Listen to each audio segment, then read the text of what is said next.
దేవుని నామానికి మహిమ కలుగును గాక. చేరువచ్చిన మీ అందరికి కూడా మరొకసారి వందనములు తెలియజేస్తూ ఉన్నాను. దేవుని వాక్యాన్ని విందాం. ప్రతి ఒక్కరు కూడా ఆసక్తి కలిగి ప్రతి ఒక్కరము కూడా దేవుని సన్నిధానంలో ఉన్న గమనించి మన మనసులను, తనువులను, మన హృదయాలను ఆయన వైపు నిలిపి దేవుడు చెప్పే మాటలు మన హృదయాల్లో నాటింపబడులాగిన సహాయాన్ని దేవుని కోరదాం. కళ్ళు మూసుకున్నట్లయితే ప్రార్థన చేసుకుందాం. పరిశుద్ధుడైన ప్రేమగల మా ప్రియ పరలోకపు తండ్రి, మీ ఉన్నతమైన ఘనమైన నామానికి స్తుతి స్తోత్రములు నాయన. ఈ మధ్యాహ్న కాల సమయంలో మీ సన్నిధానంలో చేరి మీ పాదాల చెంత మీ యొక్క వాక్కులను ఆలోచించడానికి మా కొరకు మా జీవితాలకు మేలైన విషయాలు మీ వాక్యం ద్వారా నేర్పిస్తూ ఉన్నారు. వాటిని పరిశీలించుటకు మేము తండ్రి నీ ముందు నిలబడిన నేను అల్పుడునైనా దీనుడి తండ్రి జ్ఞానము నీ ద్వారా మాత్రమే మా యొద్దకు చేరును తండ్రి. నీ ఆలోచనలు, నీ మాటలు, నీవు రాయించిన గ్రంథంలోని విషయాలు మా బ్రతుకులను ఏ విధంగా కట్టగలవో వాటిని పరిశీలించగలిగితే ఉన్నతమైన విషయాలు మా బ్రతుకులకు అర్థమవుతాయి నేను.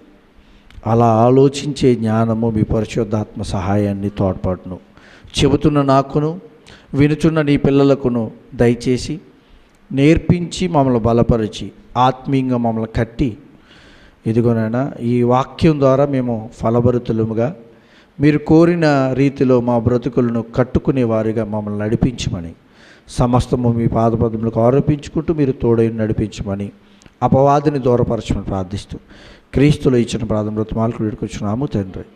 ఆమేన్. వాక్య భాగంలో చదువు వెళ్తే యాకోబు రాసిన పత్రిక 4వ అధ్యాయము 13వ వచనం నుంచి 17వ వచనాన్ని ఒకసారి చదువుదాం. యాకోబు రాసిన పత్రిక 4వ అధ్యాయము 13వ వచనం నుంచి 17వ వచనం వరకు నేను చదువుతున్నాను. మీరు నాతో పాటు చదువుతూ ఆలోచించండి.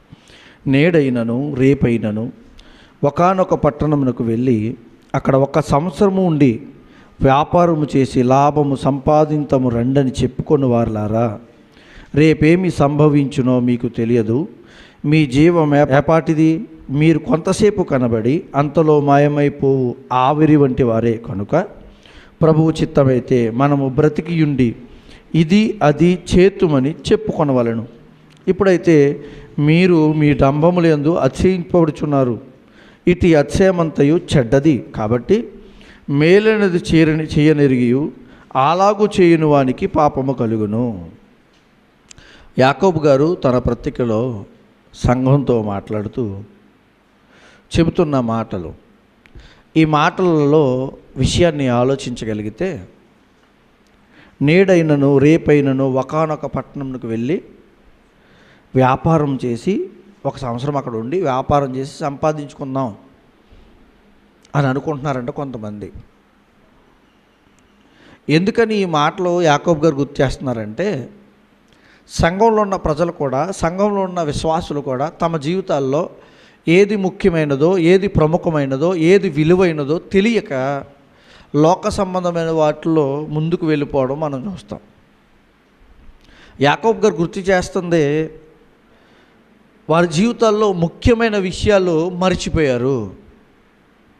వారి జీవితాల్లో అవసరమైన వాటిని వదిలేస్తున్నారు చాలామంది. మన జీవితాల్లో ఏది అవసరమైంది?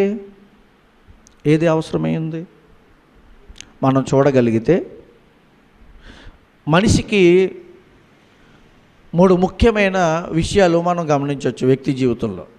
వాటిని ఏంటంటే, మనిషి వాటికి పెట్టే సమయం వేటికనంటే, మనం అడిగితే మనిషి జీవితంలో అవసరం లేనివి ఉన్నాయి, అవసరం అయినవి ఉన్నాయి, అత్యవసరమైనవి కూడా ఉన్నాయి. జాగ్రత్తగా గమనించండి. మరొకసారి చెప్తున్నాను. మనిషికి అవసరం లేనివి ఉన్నాయి, వాటి మీద టైం గడుపుతున్నాడు మనిషి. అవసరమైనవి కూడా ఉన్నాయి, వాటి మీద ఒక టైం గడుపుతున్నాడు. అత్యవసరమైనవి ఉన్నాయి, వాటిని మాత్రం మనిషి ఏం చేస్తున్నాడు అన్నదే ప్రశ్న. ఇక్కడ యాకోబు గారు మాట్లాడుతున్న విషయం అదే. ముఖ్యంగా ఇక్కడ యాకోబు గారు చెప్పేది అవసరమైన వాటి కోసం మాట్లాడుతున్నట్టుగా కనబడుతుంది. కొన్ని సంపాదించుకుందాం వెళ్ళి అని అంటున్నాడు.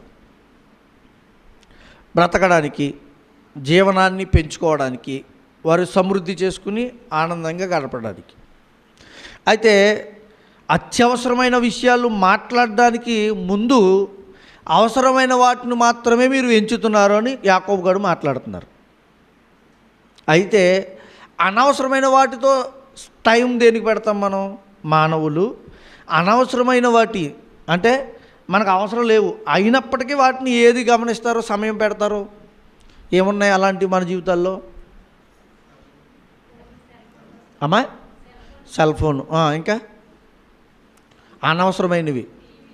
సెల్ ఫోన్లో కొన్ని అవసరమైనవి ఉంటాయి. ఎక్కడికైనా రావాలనుకోండి, మనం ఫోన్ చేసి చెప్పాలనుకోండి, ఫోన్ వస్తుంది, మాట్లాడతాం. కానీ అనవసరమైన వాటిని చూస్తూ టైం గడపడం, టీవీ, ఇంకా మాట్లాడుకోవడం, అనవసరమైన విషయాలు మాట్లాడటం. ఉదాహరణకి అమ్మలక్కలు చేరారనుకోండి ఒక చోటకి, ఏం మాట్లాడుకుంటారో? ఆ పక్క ఇంట్లో ఏం జరిగిందో, ఇతర ఇంట్లో ఏం జరిగిందో, వాళ్ళ జీవితాల్లో ఏమవుతున్నాయో ఇవి మాట్లాడతారు. కొంతమంది యవనస్తులు చేరారనుకోండి ఒక చోటకి, గుంపుకి తేడాలు ఉంటాయండి. అమ్మలక్కలు ఒకలా మాట్లాడతారు, వద్ద స్త్రీలు ఒకలా మాట్లాడతారు. యవనస్తులు చేరారనుకోండి, యవ్వన స్త్రీలు ఒక చోట చేరారనుకోండి, వాళ్ళ అభిప్రాయాలు ఏముంటాయంటే ఏ వస్త్రాలు కట్టుకోవాలి, ఎక్కడ మంచి జరుగుతున్నాయి, ఎలాంటి లిప్స్టిక్ వేసుకోవాలి, ఎలాంటి నెయిల్ పాలిష్ వేసుకోవాలి, లేకపోతే ఎలాంటి ఈ ఆలోచనలు. అవి అవసరమా అంటే? యవ్వన పురుషులు ఉన్నారనుకోండి, వారి ఆలోచనలు ఏముంటాయి? ఏం మాట్లాడుకుంటారు? ఎక్కువగా ఏం మాట్లాడతారో తెలుసా? క్రికెట్ మ్యాచ్, దాని గురించి ఏం జరిగింది, వాడు ఎంత కొట్టాడు, ఆ సినిమాలో డైలాగ్ ఏం చెప్పాడు, ఆ సినిమా దేనికి తీశాడు, ఇవన్నీ దేనికి ఉపయోగం? అవసరమా? సరే అండి, అతను బాగా కొట్టాడు, బాగా ఆడాడు అనుకోండి మ్యాచ్, ఇతనికి ఏమైనా కలిసి వచ్చేది ఉందా? దానికోసం ఏం పెడతాడు? టైము, తనకున్న టైం పెడతాడు, డబ్బును వృధా చేస్తాడు. ఇలా ప్రతిదాన్ని చూస్తే ఇంకా పెద్దోళ్ళ దగ్గరికి వెళ్ళామనుకోండి, కొంచెం వయసు కొంచెం 40 దాటిన తర్వాత కొంచెం పెద్ద వయసులోకి వెళ్ళామనుకోండి, వృద్ధుల వరకు, రాజకీయాలు వాడేమన్నాడో వీడిని, వీడేమన్నాడు వాడిని. అసలు జీవితానికి అవసరమైంది ఏంటి, మన బ్రతుక్కి అవసరమైంది ఏంటి, వీటిని పక్క పెట్టేసి అక్కడ ఇది జరిగిందంట, ఇతను అలా అనేసాడంట, అతను ఇలా అనేసాడంట అని వాటిని రీల్స్ చూస్తూ టైం వేస్ట్ చేసుకుంటూ, మళ్ళీ వీటిని అనేక మందికి పంపుకుంటూ, వీళ్ళ టైం వేస్ట్ చేసుకోవడం కాకుండా ఇతరుల టైం కూడా వేస్ట్ చేయటం. ఇవి ఏ పరిగణలోకి వస్తాయంటే, వీటికి సమయం ఎంత పెడతారో తెలుసా? కూర్చున్నారంటే లెగరు, ఇంకా ఏదో మాట్లాడాలి, ఇంకా ఏదో చెప్పేసుకోవాలి, లేని ఏదో విషయాలు, ఎవరికి తెలియని విషయాలు నేను చెప్పేయాలి అనే మనిషి తపన. దీన్ని దేవుడు అంటున్నాడు, అనవసరమైన వాటికి సమయం ఎంత పెడతామంటే చాలా ఎక్కువ పెట్టేస్తారు. అవసరమైనవి ఏమున్నాయి మన జీవితంలో? అవసరమైనవి ఏమున్నాయి? కాదండి, సహజంగా మన కుటుంబాల్లో మనకు అవసరమైనవి ఏముంటాయి సమయం పెట్టడానికి? భార్యను చూడాలి, పిల్లలను చూడాలి, తల్లిదండ్రులను చూడాలి, ఇంకా చదువు, ఆహారము, వస్త్రాలు, ఇవి అవసరం. ఒక స్కూటరు, ఇల్లు, ఇవేంటి అవసరం. వీటికి టైం ఎంత పెడతాం? పెడతాం. అయితే అవసరమైన వాటిని ఉపయోగించుకోవడం, వాటి కోసం ఆలోచించడం తప్పంటారా? దేవుడు కూడా తప్పండు, అవసరమే. అవసరమైన వాటిని మీరు ఆలోచించాలి, కానీ అంతకంటే ముఖ్యమైనది ఒకటి ఉన్నది గుర్తించాలి. ఏంటది? అత్యవసరమైనవి ఏమున్నాయి? ఆ విషయం గురించి మాట్లాడుతూ మార్తా, వీరు యేసుక్రీస్తు వారు పరిచర్య చేస్తున్నప్పుడు ఒక ప్రాంతంలోకి వెళ్ళిన తర్వాత మార్తా హడావుడి చేసేస్తుంది. ఏంటంటే వాళ్ళకి వండి పెట్టాలని. యేసుక్రీస్తు వారు ఆ సందర్భంలో ఏం మాట్లాడారో చూద్దాం ఒకసారి. మత్తయి సువార్త, లూకా సువార్త తీయండి. లూకా సువార్త 10వ అధ్యాయము 41వ వచనాన్ని.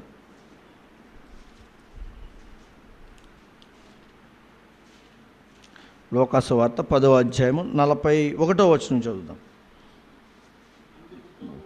అందుకు ప్రభువు, మార్తా మార్తా, నీవు అనేకమైన పనులను గూర్చి విచారము కలిగి తొందరపడుచున్నావు, కానీ అవసరమైనది ఒక్కటే. ఏంటది? మరియు ఉత్తమమైన దానిని ఏర్పరచుకొనెను, అది ఆమె యొద్ద నుండి తీసివేయబడదని ఆమెతో చెప్పెను. ఆమె చేసే పని అవసరమైందేనా? ఏం చేస్తుంది? ఆహారం కోసం కంగారు పడిపోతుంది. అది పట్టరా, ఇది పట్టరా, ఇచ్చేయి, అచ్చేయి. ఏంటి మీకు ఆలోచన లేదా? భోజనం చేద్దాం. మనం భోజనం చేయడానికి రైస్, మనం తినే విషయాల్లో రైసు కూర ఉంటే సరిపోద్ది. అబ్బాబ్బే ఒక కూర ఉంటే ఎలాగా? దానికి యాడ్ ఒక వెజ్ కర్రీ కావాలి, ఒక ఫ్రై కావాలి, ఒక చారు కావాలి, పెరుగు కావాలి. ఇవన్నీ చేయాలంటే టైం కావాలి, అంతేనా? కనీస ఆహారం తినడం మంచిది, అవసరము, మనం బ్రతకాలంటే అది ఉండాలి. కానీ ఇవేం చేస్తుందంటే ఎక్కువ కంగారు పడిపోతుందంట, అవసరానికి మించిన తొందరపాటు పడిపోతుందంట, దానికి ఎక్కువ టైం పెట్టేస్తుందంట. అందుకంటున్నాడు యేసుక్రీస్తు వారు ఏమని, మార్తా, నువ్వు ఆలోచించేది, నువ్వు కంగారు పడిపోతున్నావే, దానికంటే నువ్వు దేనికోసం ఆలోచిస్తున్నావో దానికంటే ముఖ్యమైనది ఉంది. దానికోసం నువ్వు ఆలోచించాలి. ఈరోజు మనతో కూడా దేవుడు అదే మాట్లాడతాడు. చాలామంది దేనికోసం ఆలోచిస్తారంటే, ఏం తిందాము, ఏం తాగుదాము, ఏం కట్టుకుందాము. దేవుడు అన్నాడా? చూడండి, లోకాసు వార్త 12వ అధ్యాయము 22వ వచనం. అంతటా ఆయన తన శిష్యులతో ఇట్లా, నేను ఈ హేతువు చేత మీరు, అంటే పైన మాట్లాడిన విషయాలు మీరు చూస్తే చాలామంది ఏం జరుగుతుందో ఆలోచించరు. రేపు ఈరోజు ఇంతకుముందు మనం యాకోబు పత్రికలో చూస్తే ఆయన కూడా ఏమన్నాడు, ఒక వ్యక్తులు మాట్లాడుకుంటున్నారంట, వేరే ప్రాంతం వెళ్ళి సంపాదించుకుందామని. రేపు ఏం జరుగుతుందో నీకు తెలీదు. అలాంటప్పుడు నువ్వు వాటి మీద ఎక్కువ దృష్టి పెట్టేస్తే, దేవుడు కానీ దేవుడు చెప్పే మాటలు కానీ పక్కకు పెట్టి వాటి మీదే నీ దృష్టి అంతా పెట్టేస్తే నీ జీవితం ఏమైపోద్దని మాట్లాడుతూ ఒక వ్యక్తుడి మాటల గురించి చెబుతూ కింద మాట్లాడుతాడనమాట. చాలామంది ఎలా ఉంటారండి, ఏమి తిందుమో అని మీ ప్రాణమును గూర్చి అయినను, ఏమి ధరించుకుందుమో అని మీ దేహం గూర్చి అయినను చింతింపకుడి. ఎక్కువగా ఆలోచించేయకండి, సమయాన్ని ఎక్కువ దానికే పెట్టకండి. ఎందుకు పెడుతున్నావు? దేనికి పెడుతున్నావు? ఈ లోక సంబంధమైన, ఇహలోక సంబంధమైన ఆలోచనలతో మన జీవితాలు ఉంటే ఉత్తమమైన వాటిని మర్చిపోతాం. అత్యవసరమైంది ఏదో వదిలేస్తాం. అత్యవసరమైంది ఏది అనండి ప్రశ్న చేసుకుని ముందుకు వెళ్ళగలిగితే దానికి సమయం పెట్టగలం. ఎందుకని చెప్పనా? చూడండి, మార్కు సువార్త 4వ అధ్యాయము 19వ వచనం. మార్కు సువార్త 4వ అధ్యాయము 19వ వచనం. వీరు వాక్యము విందురు గాని ఐహిక విచారములను, ధనమోసము మరి ఇతరమైన అపేక్షలు లోపల జొచ్చి వాక్యము అణచివేయటం వలన అది నిష్ఫలమగును. ఎలాంటి వారు? అత్యవసరమైనవి మర్చిపోయి అవసరమైన మాట మాత్రమే ఆలోచించుకుంటూ వెళ్తే, అవసరమైన వాటి మాత్రమే మన దృష్టి పెట్టుకుని సమయం పెట్టగలిగితే వారిలో వాక్యం ఏం చేయలేదంట, ఫలించదు. ఏమైపోతారు వాళ్ళు? నిష్ఫలమైపోతారు. యాకోబు గారు అక్కడ మాట్లాడుతున్న మాటదే, ఆ పారాగ్రాఫ్లో లేకపోతే ఆ వచనాలలో మాట్లాడుతున్నదే. చాలామంది అనుకుంటున్నారంట, అక్కడికి వెళ్ళి సంపాదించుకుందాం, ఇక్కడికి వెళ్ళి పని చేద్దాం. అసలు రేపేం జరుగుతుందో నీకు తెలియదయ్యా. నువ్వు అవన్నీ ఆలోచనలు పెట్టుకుని నీ బ్రతుకుని ఏం చేసుకుంటున్నావంటే వ్యర్థం చేసుకుంటున్నావు. నువ్వు ఎక్కడున్నావు బ్రతకగలం. దేవుడు నడిపించే చోటకు మనం వెళ్ళాలి. దేవుడు చెప్పే మాటలు మనం వినాలి. తద్వారా మన బ్రతుకులు సరిదిద్దుకుంటూ వెళ్ళాలి. అలా కాకుండా అలా కాకుండా ఎక్కువ దేనికి జీవితకాలంలో నువ్వు పెడుతున్నావో దాని గురించి మాట్లాడుతూ అత్యంత ప్రమాదకరమైన సందర్భాన్ని గుర్తు చేస్తున్నాడు. ఉంది అని, ప్రమాదకరమైన స్థానం ఉంది జీవితంలో. అత్యంత అవసరమైన వాటిని వదిలేస్తే నీకేంటి వచ్చేది? ప్రమాదం. మలుపు ఉన్నది జాగ్రత్త, ప్రమాదకరమైన మలుపు ఉన్నది జాగ్రత్త అని బోర్డు కనబడుతుంది ప్రయాణం చేస్తున్నప్పుడు.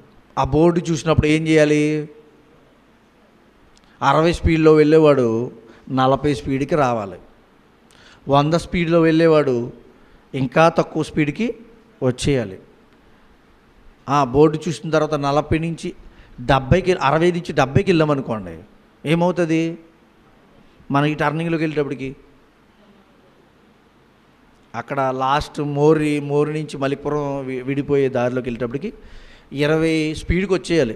అక్కడ 10 స్పీడ్కి లేదు నేను వెళ్ళాల్సిందే, మీరు చెప్పేది బోర్డు మీరు పెట్టడం ఏంటి, అసలు మీకు తెలియనే తెలీదు, పిచ్చోళ్ళు మీరు, నేను 40 స్పీడ్లో వెళ్తాను అని అనుకోండి, అవతలే పాడైపోయిన గోడల్ని మధ్యలో నుంచి మనం వెళ్ళి అయితే ఉండొచ్చు, లేకపోతే అది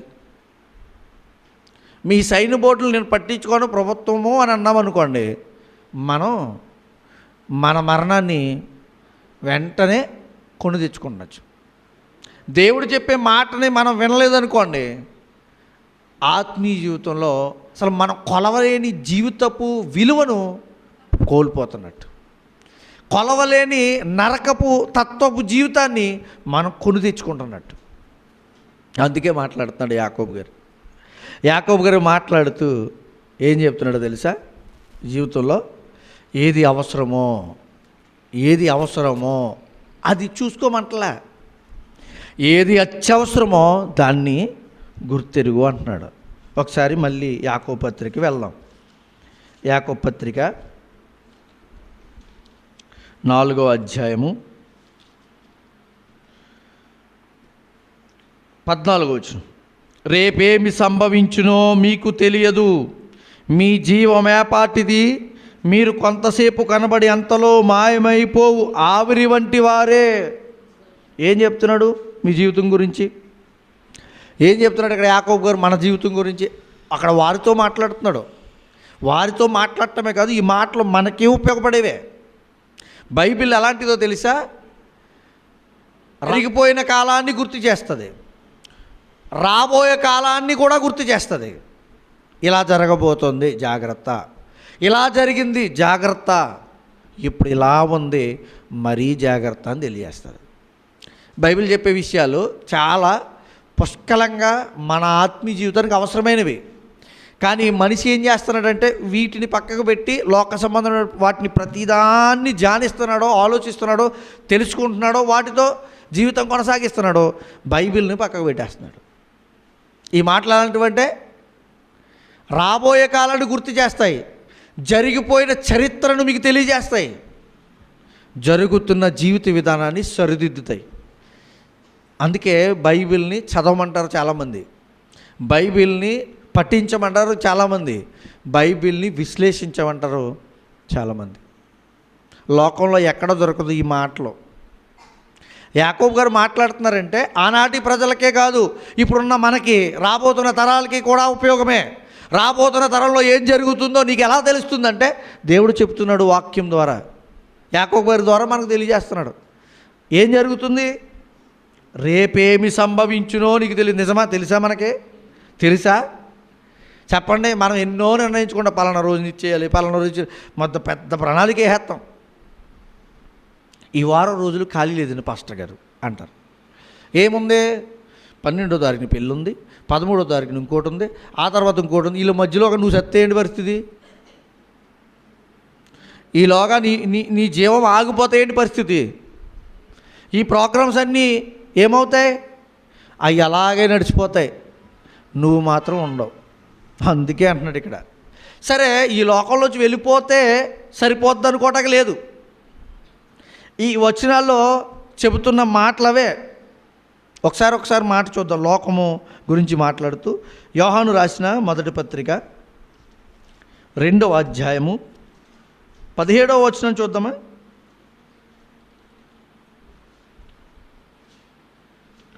లోకమును దాని ఆశయు గతించిపోవచున్నవి కానీ దేవుని చిత్తమును జరిగించువాడు నిరంతరము నిలుచును.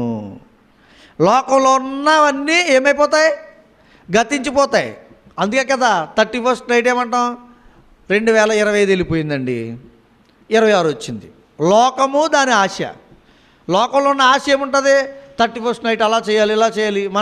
మనం లాస్ట్ ఇయర్ విన్నాం కదా, ఒక యవనస్తులు కొంతమంది నదిలో పడిపోయి రేపేమి సంభవించునో వారికి తెలిసిందంటారా? తెలిస్తే వెళ్తారా? చూసారా? వారికే కాదు, అది చనిపోయిన వారికే కాదు, బ్రతుకున్న మనకి కూడా ఇది గుణపాఠం అంటున్నాడు దేవుడు. చాలామంది లోక సంబంధమైన వాటిని ఏమండి చదువుకు టైం పెట్టొద్దని అన్నాడు దేవుడు. చదువుకో అవసరమే. భార్య పిల్లలను చూడొద్దన్నాడు దేవుడు, వాటిని కూడా చెయ్యి. కష్టపడి పని చేసుకోవద్దని దేవుడు, చెయ్యి. కానీ దేవునికి ఇచ్చే సమయం మాత్రం, దేవుడికి ఇవ్వాల్సిన సమయాన్ని మాత్రం ప్రత్యేకంగా నువ్వు వాటికి సమయాన్ని పెట్టేయాల్సిందే. వీటిని నీ ఇహ సంబంధమైన అవసరాలకు ఉపయోగించే సమయాని కోసం దేవుని సమయాన్ని దొంగిలించకూడదు. ఎందుకంటే నీ జీవం ఏపాటిది. ఆయన కరుణించకపోతే, ఆయన ఇవ్వకపోతే ఈ దినం నీకు ఉండలేకపోవచ్చు కదా. మరి అలాంటప్పుడు దేవుడు మాట్లాడుతున్నాడు యాకోబు గారి ద్వారా, వారిని హెచ్చరిస్తున్నాడు యాకోబు గారు. ఇది మనకు కూడా దేవుడు హెచ్చరికగానే ఉంచాడు. చూద్దాం. మనం జీవితంలో ప్రణాళికలు వేయడం మంచిదే, కానీ వాటిని అత్యవసరమైన వాటి కోసం వినియోగించడం ఇంకా మంచిది. ఎందుకంటే వాక్యం గురించి పూర్తిగా మనకి ఇంకా నేర్చేసుకున్నామా? అయిపోయిందంతా. ఒక మహానుభావుడు, ఒక వ్యక్తులు, కొంతమంది భక్తులు మాట్లాడుతున్న మాటల్లో ఏమంటారంటే, బైబిల్ని నిత్యము పఠించిన దేవుని ఆలోచన పూర్తిగా తెలుసుకోవడానికి నీ జీవితం సరిపోదు. జీవితకాలం కూర్చుని నేర్చుకున్న ఇందులోని విషయాలు నువ్వు పూర్తిగా తెలుసుకోలేవు. మరి అలాంటప్పుడు మనం 1 గంట 2 గంటలో లేకపోతే అక్కడ చిన్న చిన్న మీటింగులకో వెళ్తే ఏమర్థమైపోద్ది? చూసారా? అంటే నీ జీవిత విలువ, నీ జీవితపు బ్రతుకుల్లోని విషయం ఎందుకని మాట్లాడుతున్నాడంటే, ఒకసారి 14వ వచనం మళ్ళీ చూద్దాం. రేపేమి సంభవించునో నీకు తెలియదు అంటున్నాడంటే అర్థం ఏంటి? రేపు ఏం వస్తుందో నీకు తెలీదు. రేపు మరణం వస్తే నా పరిస్థితి ఏంటి? చూడండి, అంటే నేను మంచిగా బ్రతుకుతున్నాను, దేవునితో ఉంటున్నాను, నేను భక్తిగా ఉంటున్నాను, నేను ఎప్పుడు కూడా చర్చి మానను, ప్రార్థన మానను, అయితే నాకేం జరగదు అని అనుకోవచ్చు. ఒకసారి ప్రసంగి గ్రంథం 9వ అధ్యాయం 2వ వచనం. ప్రసంగి గ్రంథం 9వ అధ్యాయం 2వ వచనం. సంభవించునవి అన్నీ అందరికీ ఏకరీతిగానే సంభవించును. నీతిమంతులకును దుష్టులకును, మంచివారికిని పవిత్రులకును అపవిత్రులకును, బలు అర్పించు వారికి బలు అర్పింపని వారికి గతి ఒక్కటే. మంచి వారికి ఎలాగూ నన్ను పాపాత్ములకును అలాగనే తటస్థించును. విషయం ఏంటి? ఇక్కడ ప్రసంగి గారు మాట్లాడుతూ అందరికీ ఓ విధంగానే ఉంటుందయా, అయితే అత్యవసరమైన వాటిని ఎన్నుకున్న వారికి ఏముంటుందో తెలుసా? తృప్తి ఉంటుంది. ఎలాగా? చనిపోతాను అనుకో, ఎలాగా చనిపోతానో నాకు తెలుసు, ఎలాగా నేను చనిపోతానని తెలుసు. అలాంటప్పుడు ఈ విలువలు మాత్రమే నేను పట్టించుకుని బ్రతికితే, అలాంటి కొంతమంది అంటారు, అంటే కుటుంబ విషయాల్ని వదిలేసి దేవునితోనే దేవుడు నిలిపోమంటారా అని అంటే, ఇలాంటి మాటలు మాట్లాడి కొంతమంది అడ్డంగా మాట్లాడతారు. అంటే వీళ్ళందరూ ఇలాగ అంటారండి, అంటే కుటుంబాన్ని వదిలేమనా అని కాదు. కుటుంబాన్ని చూడాలి, అంతకంటే ముఖ్యమైన దాన్ని వదిలేయకూడదు. ఎందుకని? కుటుంబాన్ని చూస్తూనే ఉండిపోయామనుకోండి, ఏ రోజు మరణం వస్తుంది, తర్వాత ఎక్కడికి వెళ్ళాలి? దేవుని ఎదురు నిలబడాలి. చూడండి, మత్తయి సువార్త 25:31 వచనం. మత్తయి సువార్త 25వ అధ్యాయం 31వ వచనం. తన మహిమతో తండ్రి కుమారుడును మనుష్య కుమారుడును ఆయనతో కూడా సమస్త దూతలను వచ్చినప్పుడు ఆయన తన మహిమ గల సింహాసనం మీద ఆసీనుడై ఎండును. అప్పుడు సమస్త జనములు ఆయన ఎదుట పోగు చేయబడుదురు. ఎప్పుడు జరుగుతుంది అంటున్నాడు? మరణం తర్వాత. ఎక్కడికి వెళ్ళాలి? తీర్పు దినం ఉందని అక్కడికి వెళ్ళి నిలబడిపోవాలి. కానీ మర్చిపోతాం. బ్రతుకుతున్నప్పుడు ఇప్పుడు దేవుని దగ్గర ఉన్నాం కాబట్టి మనం ఆలోచిస్తున్నాం. కానండి, మనం చనిపోతామని మనకు ఏమన్నా గుర్తుందా? ఒకసారి చెప్పండి మీరు. అసలు నేను చనిపోతానని నాకు గుర్తుందంటారా? మామూలుగా మీరు అనుకోండి, నేను అనుకుంటున్నాను. గుర్తులేదు. ఎప్పుడు గుర్తొస్తుంది తెలుసా? ఎవరైనా చనిపోయినప్పుడు గుర్తొస్తుంది మనకి. ఎవరికైనా యాక్సిడెంట్ అయినప్పుడు మనకు గుర్తొస్తుంది, భయం వస్తుంది. సహజంగా ఉంటున్నప్పుడు మనకు గుర్తురావు. కానీ పౌలు గారు మరీ గుర్తించండి అంటున్నాడు. యాకోబు గారు ఏమంటున్నాడు? పౌలు గారు అలాగే చెప్తాడు. యాకోబు గారు మీ మరణాన్ని గుర్తించండి అంటున్నాడు. ఎందుకు? మరణం తర్వాత తీర్పు ఉంది. మరణం గుర్తించుకోవడం ఎందుకంటే జాగ్రత్త పడండి, వెనకాల కూర్చోబెట్టుకోండి అని కాదు. నీ మరణం తర్వాత నీ గతి ఏమవునో అది అన్నాడు కదా.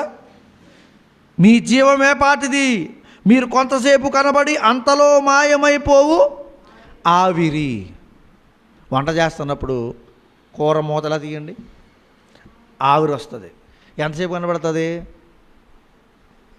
ఎన్ని సంవత్సరాలు బ్రతికావా అన్నాం అనుకోండి, 70 సంవత్సరాలు బ్రతికాడు, పర్వాలేదు, బాగానే బ్రతికేశాడు. 100 సంవత్సరాలు బ్రతికింది. ప్రపంచంలోనంట ఎక్కువ కాలం బ్రతికిన వ్యక్తి ఫ్రాన్స్కి చెందిన జిన్ కాల్మేట్ అనే మహిళ 122 ఏళ్ళు బ్రతికింది. ఎంత? 122. విషయం ఎందుకంటే మనం అంతకాలం బ్రతుకుతామా అంటే తెలియదు. అందుకే దేవుడు చెప్తున్నాడు, నీ జీవం ఏపాటిది. ఒకవేళ కొలత వేసుకుంటే ఒకసారి నీ పొయ్యి ముందుకు వెళ్ళి నీ కూర మూతో అన్నం మూతో తీసి వచ్చే ఆవిరిని గుర్తు చేసుకో, దాన్ని చూడు, నీ జీవితాన్ని గుర్తు చేసుకో అంటున్నాడు దేవుడు. ఎలాంటిదంట? కనబడి ఎంతసేపు కనబడుతుంది అంటే మన జీవం 70 సంవత్సరాలైనా 100 అయినా 120 బ్రతికినా దేవునికి ఏపాటిది? అది అంతలో కనబడి మాయమైపోయి ఆవిరి వంటిదంట. ఆ విషయాన్ని గుర్తు చేస్తున్నాడు ఇక్కడ యాకోబు గారు. ఏం మర్చిపోతున్నారు? ఈ ఆవిరికరమైన జీవితంలో అత్యంత విలువైనవి, అవసరమైనవి మర్చిపోతున్నాం. ఏది అవసరమైందంటే మన జీవితంలో మరో బ్రతుకుంది, దానికోసం నేను బ్రతకాలి. ఇక్కడ నా పిల్లలకు ఆహారం పెట్టాలి, ఏం చేయాలి? పని చేయాలి. నా కుటుంబాన్ని పోషించాలి, ఏం చేయాలి? పని చేయాలి. మంచిదే. మరి నీ ఆత్మ నరకానికి పోకుండా కాపాడబడాలి, ఏం చేయాలి? దేవునితో బ్రతకాలి, సహవాసం. భూమి మీద నువ్వెవరో నాకు తెలియదయ్యా, కానీ ఇక్కడికి వచ్చేస్తాను నేను. ఎక్కడికి? పరలోకం వెళ్ళిపోతాను. నేను అన్ని కార్యక్రమాలు చేశాను భూమి మీద, మంచి చేశాను, నా కుటుంబాన్ని చూశాను, ఇతరులకి అవసరమైన ఇచ్చాను అని అన్నాడు అనుకోండి. ఏమంటాడు దేవుడు? నువ్వెవరో నాకు తెలియదు. ఎందుకంటాడు అలాగా? అదేంటి, అన్ని మంచి కార్యక్రమాలు చేసావు కదా, అవసరమైనవి చేసావు, అత్యవసరమైనది మర్చిపోయావు. ఏంటి? రక్షణ తీసుకోలేదు, దాని మీద మైండ్ లేదు, దాని మీద ఆలోచన లేదు. నేను రక్షణ పొందాలి, రక్షణ అంటే ఏంటో తెలీదు, చనిపోయావు. రక్షణ గురించి తెలిసింది, రక్షణ తీసుకున్నావు, బాప్తి తీసుకున్నావు, దేవుని దగ్గరికి వచ్చావు. తర్వాత బ్రతకడంలో సరైన విధానాన్ని నువ్వు కలిగి లేకుండా బ్రతికావు. దేవుని దగ్గర ఉంటూ ఏమంటాడో, నువ్వు అత్యవసరమైన వాటిని వదిలేస్తావు చూడండి. ముందు కొరింథీయులకు రాసిన పత్రిక తీయండి, 2వ కొరింథీయులకు రాసిన 2వ పత్రిక 5వ అధ్యాయం 10వ వచనం.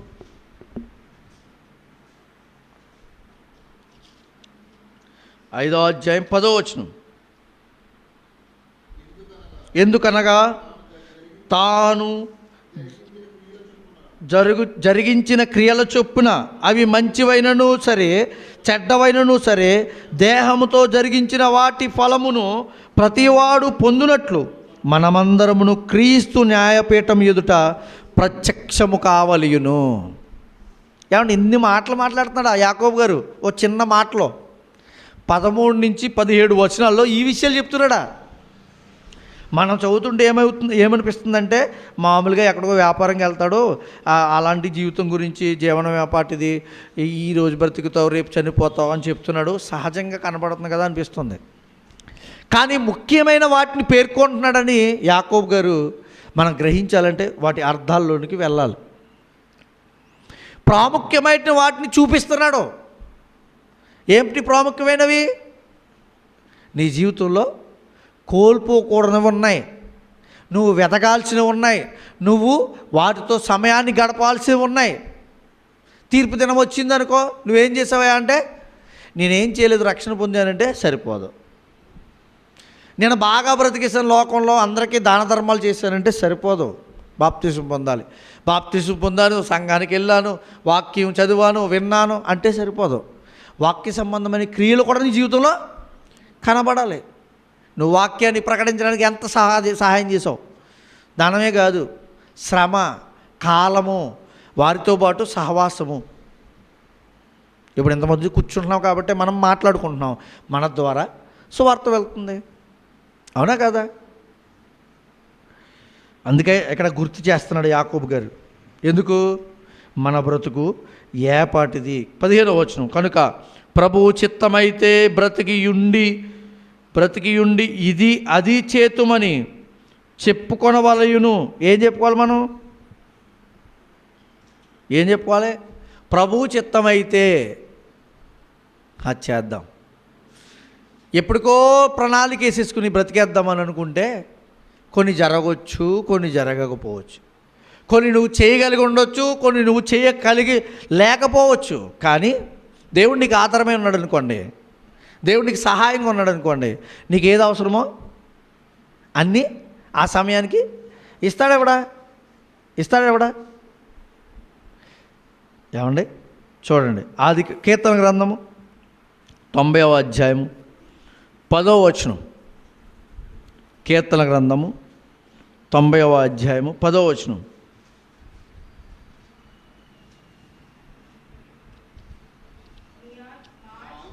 నా ఆయుష్కాలము 70 సంవత్సరములు, అధిక బలమున్న ఎడల 80 సంవత్సరములగును.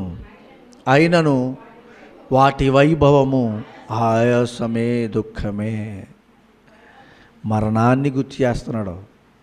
మనకు ఎలా ఉంటుందంటే 70 సంవత్సరాములా అనిపిస్తుంది. దేవుని దగ్గర అది ఆవిరి లాంటిది మన జీవితకాలం. మనం సాధించేది, కష్టపడేది ఈ జీవితకాలంలో. ఇంతకాలం కష్టపడితే ఇదిగో ఇది సంపాదించాను, అది చేశాను అని చెప్పుకుంటే తర్వాత వాటిని నువ్వు కూడబెట్టుకుని వెళ్ళలేవు. కానీ నీతో వచ్చేవేంటి? దేవుని కార్యాలు, దేవుని పనులు, దేవునితో నీ సహవాసం. అవి మీ వెంట వస్తాయంట, మీకు ఉపయోగపడతాయంట. అందుకే అంటాడు కదా. కాబట్టి 17వ వచనంలో, కాబట్టి మేలైనది చేయనెరిగియు అలాగు చేయని వానికి పాపము కలుగును. ఎందుకనంటే ఇప్పుడైతే మీరు మీ డంబములను బట్టి డంబములందు అతిశయపడుచున్నారు, ఇట్టి అతిశయమంతయు చెడ్డది. చాలామంది అంట లోక సంబంధమైన విషయాల్లో బాగున్నాను, ఈ విషయాల్లో ఆలోచించుకుని చాలా బాగున్నాను నేను అని అనుకుంటున్నారంట.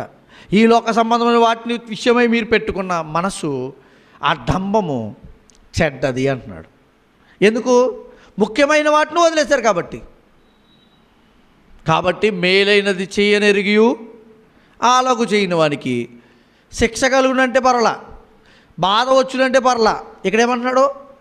పాపము కలుగును. పాపం ఎలా వస్తుంది? మామూలుగా తప్పు చేస్తే ఆజ్ఞాతిక్రమమే పాపం. ఇక్కడేమంటున్నాడు? మేలైనది చేయకపోవడం కూడా. బాబోయ్, మేలైనది ఏంటి? దేవుని సువార్తకు, సేవకు సహకారం అందించడం, సువార్తను ఇతరులకు పంచడం, దేవుని గురించి చెప్పడం, వారి బ్రతుకు గురించి గుర్తు చేయడం. ఇది ఎంతవరకు చేస్తున్నాం? ఎంతవరకు మన జీవితాల్లో కలిగి ఉన్నాం? గమనించండి. అంటే అత్యవసరమైన దాన్ని ఏం చేస్తున్నాం?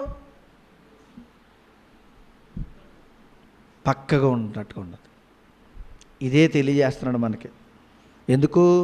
ఫిలిప్పీయులకు రాసిన పత్రిక 4వ అధ్యాయము 6వ వచనం. ఫిలిప్పీయులకు రాసిన పత్రిక 4వ అధ్యాయము 6వ వచనం.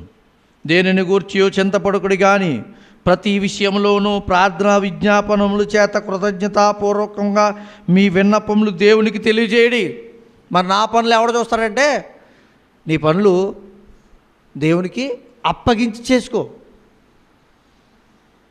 కొన్ని దేవుడు లేకుండా చేసేస్తుంటారు. దేవుడికి అవకాశం ఇవ్వకుండా, దేవుణ్ణి అడగకుండా, దేవునికి విజ్ఞాపన చేయకుండా కొన్ని పనులు చేస్తారు. వాటిలో ఫెయిల్ అయిపోతూ కొంతమంది ఉంటారు. అవకాశం పరిస్థితి ఏంటంటే, అవకాశాన్ని మనం వినియోగించుకోవడమే కాదు, అవకాశం వచ్చినప్పుడు ఆ అవకాశం పని మీది దేవునికి అప్పగించుకోవాలి. అప్పుడేమో జరుగుతుంది, అది సఫలమవుతుంది. అందుకే కృతజ్ఞతాపూర్వకంగా అన్నాడు. కృతజ్ఞతాపూర్వకంగా లేదనుకోండి, ఏమైపోద్ది? నరకానికి జారిపోతాం. నిజమే కదా? అత్యంత అవసరమైన దాన్ని ఇంత పక్కకు పెట్టేస్తున్న సమాజంతో ఆలోచిస్తే ఎంత బాధాకరంగా అనిపిస్తుందో మనం ఆలోచించుకుందాం. కొంతమంది ఉంటారు, దేవుని వాక్యం వినడానికి రండయ్యా అంటే మాకు టైం లేదండి అంటారు. దేవుని వాక్యాన్ని చెప్పడానికి వెళ్తున్నారండి కొంతమంది. వాళ్ళు వినరు. నేర్చుకోవడం ఎందుకులే, సరిపోద్ది జీవితంలో. నేర్చుకోకుండా చెప్పేస్తే ఏమవుతుందో తెలుసా? జీవితం మనతో పాటు అనేక మందిని ఏం చేయగలం? ఏమండి, మనం రక్షింపబడ్డామనుకోండి, ఇతరులను ఏం చేయగలం? రక్షించగలం. మనం కొంతవరకు తెలుసుకుని కొంత చెప్పామనుకోండి, ఇతరులకు కూడా ఏం తెలుస్తుంది? మరి మిగతాది మన ఆత్మీయ జీవితం విషయం కోసం. ఇప్పుడు యాకోబు గారు మాట్లాడుతున్నారు, పైన చదవమనుకోండి మనకు అర్థం కాదు. ఆయన విశదీకరించి చెబుతున్న ఆ మాటలు మనకు అర్థం కావాలనుకోండి నేర్చుకోవాలి. అంతే కదా? యాకోబు గారు మాట్లాడుతుంటే వ్యాపారం గురించి అనుకుంటున్నాం మనం. కాదు, అత్యవసరమైన ఉన్న నీ కోసం. అదేంటంటే మరణానికి వెళ్ళిపోకముందు నువ్వు తెలుసుకోవాలి. ఏ సమయం ఏం జరుగుతుందో నీకు తెలియదు. ఏం జరిగినా నీకు తెలుసు. ఏం జరుగుతుందో ఏ సమయాన్ని నీకు తెలియదు. అందుకే కొన్ని పనుల విషయాల్లో కూడా మంచి పనులు చేస్తున్నప్పుడు మంచి పనుల్లో కూడా అడ్డంకాలు ఏర్పడవా? మంచి పనులు కూడా దేవుని పనుల్లో అడ్డంకాలు ఏర్పడవా? ఆటంకాలు ఏర్పడుతుంటాయి. చూడండి, తెస్సలోనికీయులకు రాసిన మొదటి పత్రిక 2వ అధ్యాయము 18వ వచనం. అంటే ఆటంకాలు ఏర్పడితే కొంతమంది ఏం చేస్తారో తెలుసా? వెనక్కి వెళ్ళిపోతారు. కాబట్టి మేము మీ యొద్దకు రావాలని యుంటిమి, పౌలను నేను పలుమార్లు రావాలని యుంటిని కానీ సాతాను మమ్మలను అభ్యంతరపరచెను. అంటే దేవుని దగ్గర రాకుండా కూడా ఆపేవాడు ఉన్నాడు ఈ లోకంలో. దేవుని మాటలు వినకుండా కూడా మీ మైండ్లు మార్చేసేవాడు ఉన్నాడు మీ దగ్గర. ఎవరో పౌలు గారిని ఆటంకపరిచాడంట. ఎందుకు? చాలాసార్లు అనుకున్నాడంట జరగాలని, కానీ జరగలేదంట. రావడం ఒకవేళ వస్తే ఏం చేయగలడు? దేవుని మాటలు చెప్పగలడు. దేవుని మాటలతో వారిని బలపరచగలడు. కొన్ని సందర్భాల్లో మనకు కూడా అలాంటి పరిస్థితులు ఏర్పడుతూ ఉంటాయి. అంటే మంచి విషయంలో కూడా అడ్డంకులు వస్తున్నప్పుడు మీరు కొన్ని సందర్భాల్లో కొన్ని వాటికి మీరు సమయం పెట్టకపోతే అత్యవసరమైన వాటి మీరు కోల్పోతారని యాకోబు గారు మాట్లాడుతున్నాడు. అంతేనా? ఏమంటున్నాడో ఒకసారి మళ్ళీ చదువుకొని ముగించుకుందాం. యాకోబు రాసిన పత్రిక 4వ అధ్యాయము 13వ వచనం. నేడైనను రేపైనను ఒకానొక పట్టణమునకు వెళ్ళి అక్కడ 1 సంవత్సరం ఉండి వ్యాపారం చేసి లాభం సంపాదించము రండని చెప్పుకొని వారులారా, రేపేమి సంభవించునో మీకు తెలియదు. మీ జీవం ఏ పాటిది? మీరు కొంతసేపు కనబడి అంతలో మాయమైపోవు ఆవిరి వంటి వారే. కనుక ప్రభువు చిత్తమైతే మనము బ్రతికి ఉండి ఇది అది చేతుమని చెప్పుకొనవలెను. ఇప్పుడైతే మీరు మీ డంబముల యందు అతిశయపడుచున్నారు. ఇటు అతిశయము చెడ్డది, కాబట్టి మేలైనది చేయనెరిగియు అలాగు చేయని వానికి పాపము కలుగును. పాపాన్ని మనం మూట కట్టుకోవాలనుకోండి, తప్పులే చేయక్కర్వద్దు. మంచిని చేయకపోవడం కూడా పాపమని దేవుని వాక్యం చెప్తున్నాడు. మంచిని చేయనివాడు, పాపం ఉన్నవాడు ఎక్కడికి వెళ్తాడు? నరకానికి వెళ్ళిపోతాడు. ఈరోజు యాకోబు గారు మనకి ఏం గుర్తు చేస్తున్నాడంటే, నరకం ముందు జాగ్రత్త, మంచి చేస్తున్నావా లేదా. మంచి ఏంటి? దేవుని విషయాల్లో మనం కూర్చోవడము, నేర్చుకోవడము, వినడము, తెలుసుకోవడము, వీటినేమో అనుకుంటాం మంచి అని. చేయడం ఎప్పుడు? డిగ్రీ వరకు చదివితే అది నేర్చుకోవడం, డిగ్రీ తర్వాత వచ్చేది జాబ్ చేస్తాం. ఎందుకు? మనం చదువులోనే ఉండిపోతామంటే ఎలా కుదురుతుంది? జీవితాంతం అలా చదివేస్తానండి అని అన్నాం అనుకోండి, ఏమి చేయకుండా తల్లిదండ్రులు ఏమంటారు? చదువు చదువు చదువు అని అంటూనే ఉంటారా? ఒరే డిగ్రీ చదువు కదా, ఏదో జాబ్ ఎత్తుక్కో, తర్వాత పోనీ చదువు, జాబ్ చేస్తూ చదువుతు కానీ అంటారనరా? అంటే మేలైన దాన్ని ఎంచుకోమంటున్నాడు ఇక్కడ యాకోబు గారు చెప్తుంది. అదే మేలైన దాన్ని ఎంచుకో. చదువు అవసరమే, వినడం అవసరమే, నేర్చుకోవడం అవసరమే, కానీ చేయాల్సిన కార్యాలు మాత్రం పక్కకు పెట్టేసి ఇంకా ఎప్పుడు ఇదే చేసామనుకోండి, దేవుడు వాటిని పరిగణలో తీసుకుంటే నీ జీవితం ఏమైపోదు. అంటే మేలైనవి నువ్వు చేయలేవు, మేలైనవి నువ్వు చేయలేవు, అప్పుడు పాపము కలుగును అంటున్నాడు. అలాంటి స్థితిలోనికి మనం జారిపోకూడదు. దేవుడు అందుకే ఈరోజు మనకు గుర్తు చేస్తున్నాడు. నువ్వేం చేస్తున్నావు? ఏది కలిగి ఉన్నావు? దేవుడు ఇచ్చిన సమయాన్ని దేనికి ఉపయోగిస్తున్నావు? నీకు తీర్పు దినము ఉందని గుర్తుందా అని తెలియజేస్తున్నాడు. మన జీవితంలో మాట్లాడుతున్న మాటలు కాడి నుంచి మొదలు పెడితే, చేస్తున్న కార్యాలు, వింటున్న విషయాలు, చూస్తున్న వాటిని, వీటన్నిటిని పరిగణలో తీసుకుంటే మనం దేనికి ఎక్కువ సమయం ఇస్తున్నాం? దేవునికా, లేకపోతే ఇతర సంబంధమైన వాటి కోసమా? దేనికోసం ఎక్కువగా మాట్లాడుతున్నాం? వాక్య సంబంధమైన విషయాలుగా, ఇతరమైన వాటిన? మనం గుర్తిస్తూ ఆలోచిస్తూ తీర్పు దినానికి సిద్ధపడటం అంటే ఎవరు సిద్ధపడి ఉన్నట్టు? బాగా చదువుకుని ఉన్నాడు అనుకోండి, ఎగ్జామ్కి సిద్ధంగా ఉన్నాడంటే వెళ్ళి రాయగలడు, చదివిన వాటిని వచ్చిన వాటి క్వశ్చన్స్ ఆన్సర్ చేయగలడు. సిద్ధపడలేడు అనుకోండి, ఏం చేస్తాడు? బెక్కమొఖం వేసి కూర్చుంటాడు. మనం కూడా సిద్ధపడలేము అనుకోండి, ఏమైపోతాం? ఈ ఎగ్జామ్లో జీవితం అనే క్రైస్తవ బ్రతుకు అనే ఈ జీవితంలో ఫెయిల్ అయిపోతాం, నరకానికి జారిపోతాం. అలా ఉండకూడదనే మనకి హెచ్చరిస్తూ ఉన్నాడు. అలా ఉండకూడదనే యాకోబు గారి మాటలతో మనల్ని బలపరుస్తున్నాడు. అది ఆనాటికి యాకోబు గారు రాశిగారు చూడండి, ఆ కాలంలో వారికి ఉపయోగపడింది, ఈనాడు చదువుతున్న మనకి ఉపయోగపడుతుంది, రాబోయే తరాలకు కూడా ఉపయోగంగానే ఈ మాటలు ఉన్నాయి. చూసారా దేవుని మాట ఎంత గొప్పదో? 3 విషయాల్లో కూడా ఉపయోగపడుతుందండి, 3 తరాలకు కూడా ఉపయోగపడుతుందండి, 3 కాలాల్లో ఉన్న వ్యక్తులకు ఉపయోగపడుతుందండి దేవుని మాట. ఎంత గొప్పది!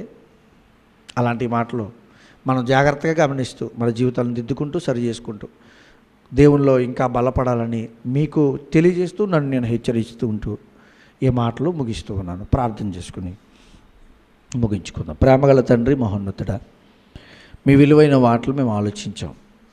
ఏది ముఖ్యమైనదో, ఏది అత్యవసరమైనదో వాటిని పక్కకు పెట్టిన క్రైస్తవ జీవితాల్లో ఉన్న కొంతమందికి విలువైన వాటిని నేర్పిస్తున్నారు నాయన. ఇదిగో మేము ఏదైతే కోల్పోతున్నామో, ఏదైతే దూరంగా ఉన్నామో వాటిని గుర్తెరిగి, వాటిని గుర్తించి మీకు ఇష్టమైన వారిగా బ్రతకడానికి తండ్రి, అత్యవసరమైన వాటిని మేము గ్రహిస్తూ మా బ్రతుకును సరిదిద్దుకుంటూ సరి చేసుకుంటూ మీలో ఫలించేవారుగా మమ్మల్ని నడిపించమని విన్న నీ పిల్లలు ఈ మాటలు ఏమాత్రం వ్యర్థం కాక వారి హృదయాల్లో భద్రపరుచుకుని, దిద్దుకుని, సరిదిద్దుకుని మీలో బలపడి స్థిరపడే భాగ్యాన్ని వారికి దయచేయమని, సంఘాన్ని అభివృద్ధిపరచమని, మా ప్రాంత ప్రజలు రక్షించమని ప్రార్థిస్తూ సమస్తము మీ పాదపద్మకు ఆరోపించు క్రీస్తులో ఇచ్చిన ప్రార్థన మాలకు వేడుకొంచు ప్రార్థిస్తున్నాను మా ప్రియ పరలోకపు తండ్రి. ఆమేన్. ఆమేన్.